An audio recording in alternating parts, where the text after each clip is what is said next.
Olá, amigos e visitantes do nosso canal. Nessa oportunidade, vamos tratar de um tema bem atualizado, já evidente, inclusive, nas redes sociais, no Brasil inteiro, né? E é um tema bem atual, que são as famosas PANCs, plantas alimentícias não convencionais. São plantas alimentícias silvestres, não convencionais no mercado, que vêm sendo inseridas no cardápio dos brasileiros, vem sendo consumida como alimentação, certo? Então, esse tema está muito em evidência, tá? E a gente, numa análise mais aprofundada, percebe-se que as punks, elas são utilizadas muito de acordo com a realidade de cada região do Brasil ou até país do mundo. Tá? Depende muito da flora, das plantas, das raízes, das frutas silvestres, das folhas de cada região. O que pode ser na Mata Atlântica adotada como uma planta alimentícia não convencional, ela pode não existir na floresta amazônica, pode ocorrer no Pantanal, certo? E é um tema assim bem em evidência e até positivo, porque traz expectativas, né, de melhorar a alimentação das pessoas, dos seres humanos, tá bom? Agora, dentro dessa realidade, a gente observa que no Nordeste brasileiro, no semiárido, acontece uma coisa bem interessante, o que diferencia um pouco das outras regiões, que, como se sabe, o bioma Caatinga é único no mundo. Não existe um bioma com características iguais a Caatinga. Só mesmo aqui que nós temos essa realidade, né? E aqui a questão das punks, ela tem um viés histórico e social bem interessante, tá certo? Porque o Nordeste, o semiárido é conhecido, né, pelas suas grandes secas, pelas suas estiagens, e até agora percebe-se que só se tem a atenção exatamente para o fenômeno climático.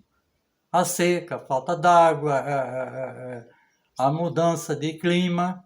Não se observou os efeitos das estiagens e da seca, que é uma característica da nossa região, através dos séculos, através dos tempos, né?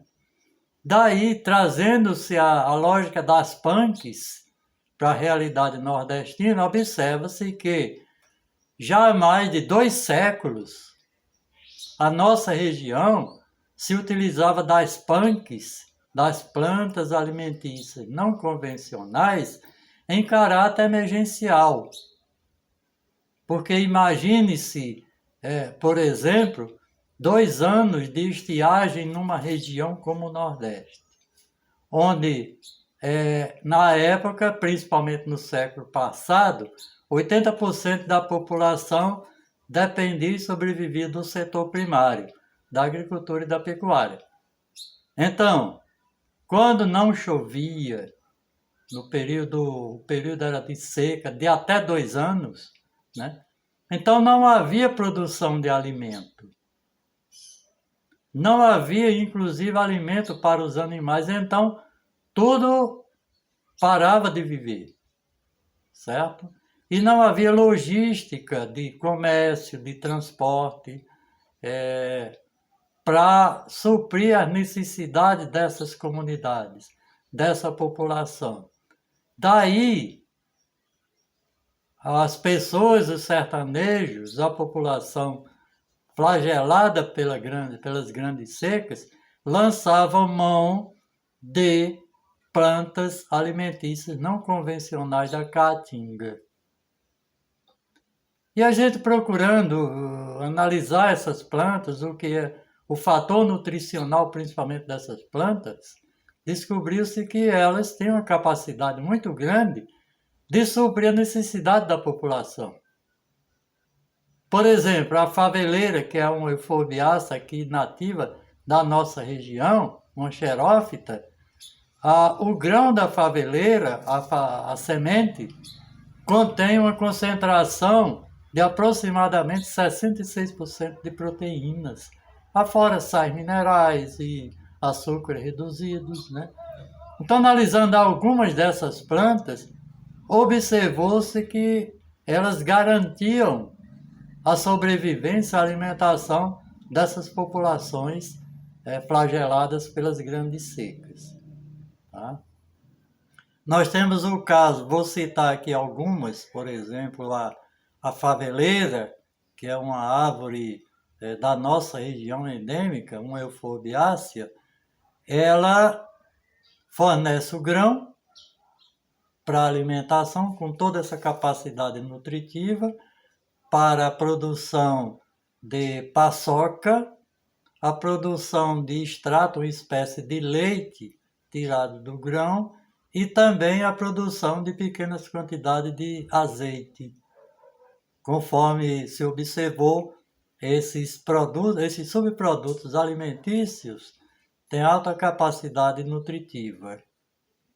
E desde a grande seca que se tem notícia nessa região, que foi em 1877, certo? Que se tem informação do uso dessas plantas para mitigar a fome das populações do semiárido nordestino, tá certo? A faveleira também pode ser aproveitada, a raiz, que é carnosa, né, na forma de cozimento. Então, há informações e depoimentos dos mais antigos que diziam que a refeição, muitas vezes, eram 2 pequenas porções de paçoca de semente de faveleira, era o suficiente para sustentar uma pessoa por dia. Afora o leite, que ele chamava o leite, que era extraído da própria semente, né? Tudo isso num processo caseiro. Tá? E então, ainda hoje, a faveleira, algumas pessoas mais antigas ainda apreciam os subprodutos da semente da faveleira, principalmente a paçoca, muito rica em proteína e também em energia, tá certo? Além da faveleira, havia também outras, que sabe-se que naquelas grandes secas não se produzia mandioca, morria, a cultura de mandioca não existia. Então lançava-se mão, né, do broto de macambira, do palmito da macambira, que é uma bromeliácea daqui da nossa região e da família do abacaxi. Então, da macambira se extraía os brotos para produzir farinha, para substituir a farinha de mandioca, certo? Além da macambira, que é endêmica aqui na nossa região, também havia a chamada fava brava. A fava brava é uma ramagem, um tipo de leguminosa, de tipo fava, que ocorre muito nos riachos, nas várzeas dos rios, com uma produção muito grande de grão, certo? Esses grãos, eles são tóxicos para a alimentação humana. Essas plantas produzem em grande quantidade, elas liberam a semente no chão e a partir daí essa semente fica intacta até por 2 anos, aguardando chover para ela germinar. Então a população da época, ela colhia essas sementes de fava brava, fervia em 7 águas, depois cozinhava e consumia. Substituía, no caso, o feijão, né? Então era a fava brava, que era certamente uma planta não convencional. Ainda hoje existe a fava brava nos riachos e nos rios. Cita-se também a questão do xique-xique, muito conhecido, o xilema, o miolo do xique-xique, que era utilizado em forma de legume, tem a aparência até de um palmito, né? E o xique-xique, ele era muito utilizado também na composição das refeições dos flagelados naqueles tempos. Tá? Contamos ainda com o imbu, que é uma das frutas silvestres mais conhecidas da nossa região, né? Rica em vitamina C, em ácidos orgânicos, né? E dele se produzia a famosa embusada. Naquela época, certamente, o gado morria, não havia leite animal, né? Então, a embusada ela é produzida à base de leite. Então, usava-se o leite vegetal da faveleira para produzir a embusada. Tá? Também uma cactácea, a gogóia, muito produtiva, cuja polpa, rica em vitamina C e ácidos orgânicos, e tinha ainda a característica de conter ácido oxálico, que dissolvia saliva, e até em algumas ocasiões mitigavam a sede das pessoas.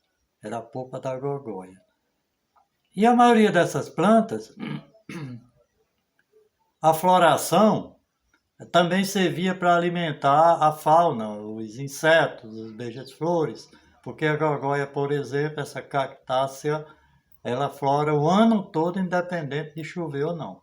Então tem sempre um alimento garantido para os insetos, as abelhas e os beija-flores.